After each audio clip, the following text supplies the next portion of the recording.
Thank you so much. Cheers, thank you. All aboard the 11 a.m. service to London. Tannoy announcements and signs remind passengers to wear a face mask. On their arrival in England, it's no longer a legal requirement. But here, the law will remain in place for the next fortnight.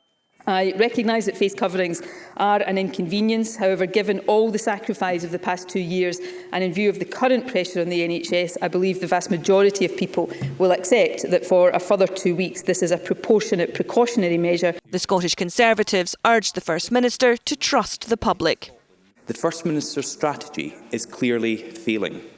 And because of her failing strategy, she's keeping restrictions in place here in Scotland weeks after they've been removed elsewhere. Scotland's last legal COVID restriction will be lifted in phases. From Monday, it will no longer be mandatory to wear a face covering in places of worship or while attending a wedding or at a funeral.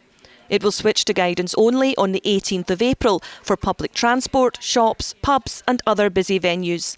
The use of face masks will be strongly encouraged indoors where large numbers are present. I feel like people are kind of making up their own minds at this point. I work in a supermarket and people who want to wear them, I feel like, would wear them anyway. It's hard to communicate, get yourself across with a mask on.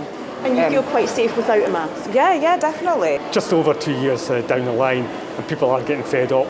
So the main thing is it comes down to personal choice. Ahead of the Easter break, staff at this bus station say they're seeing an increase in day trippers and holidaymakers heading to airports. The Scottish Chamber of Commerce, however, voiced disappointment at today's phased approach. It warns continuous delays to the lifting of final restrictions may make Scotland a less attractive tourist destination. I feel safe with it on. It's other people that don't bother. That annoys me.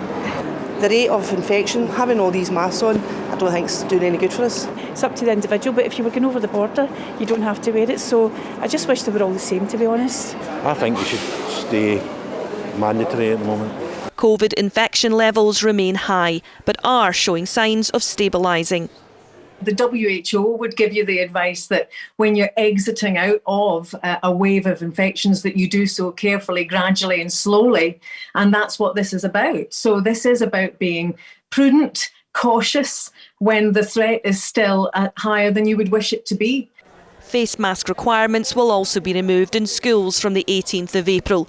The First Minister added further guidance will continue to be developed to limit staff and pupil absences. Sharon, Frew, STV News.